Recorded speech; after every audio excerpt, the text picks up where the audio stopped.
एक बार उठाए हैं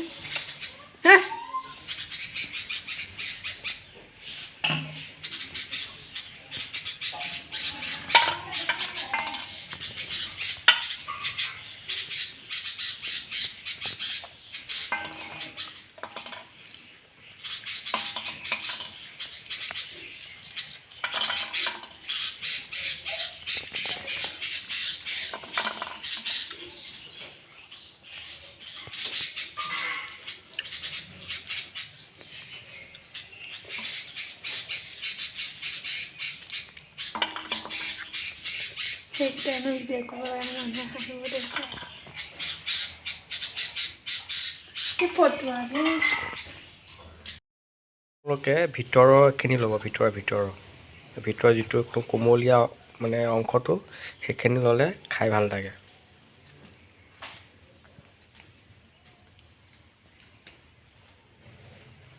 জলকীয়া আছে, ধনিয়া দিম,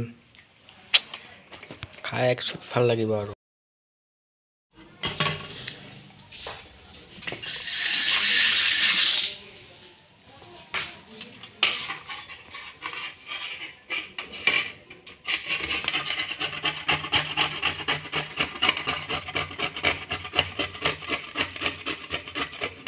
আমাৰ চালাড বনাই আছে দুপৰীয়াৰ কাৰণে,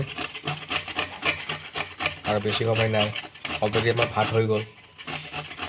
এইফালে আৰু দুপৰীয়া খাব হৈ গ'ল আৰু। এই গাজৰ এনেকৈ পিহিব, এইখনক কয় পিহনা।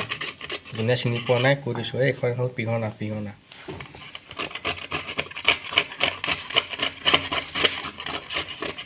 এইখন কটাৰী।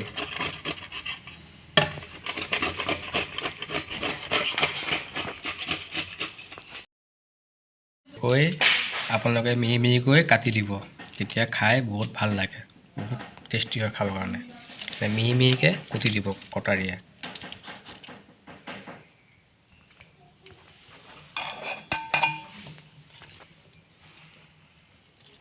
চাই লওক কেনেকৈ কাটে, মিহি মিহিকৈ কাটি দিব এনেকৈ কটাৰীয়ে। একদম ঘৰৰ ধুনীয়া তৃপ্তি বস্তু হয় এইটো চালাড। মানে কম খৰচতে হৈ যায় আৰু, মানে বেছি খৰচ কৰিব দৰকাৰ নাই।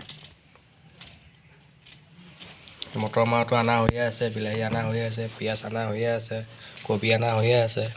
সেই দুপৰীয়া হৈ গ'ল আৰু তৃপ্তি এখন খাবৰ কাৰণে আমাৰ চালাড।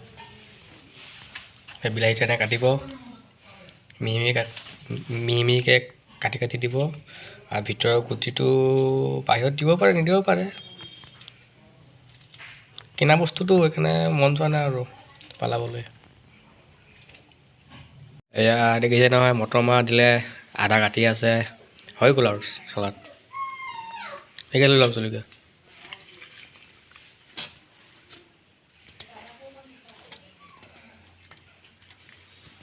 এনেকৈ মিহি মিহিকৈ কাটি ল'ব ধুনীয়াকৈ একদম আদাবিলাক। এটা লওক, এটা লৈ লওক, এটা জলকীয়া ধুই ল'ব। এইটোবিলাক হেৰি লাগি আছে নাই, লেতেৰা বস্তু লাগি আছে, জংঘলৰ পৰা অহা বস্তুবিলাক ধুই লওক। এয়া ধনিয়া পাত দি দিছে, ঘৰৰ ধনিয়া পাত, খাবা আৰু।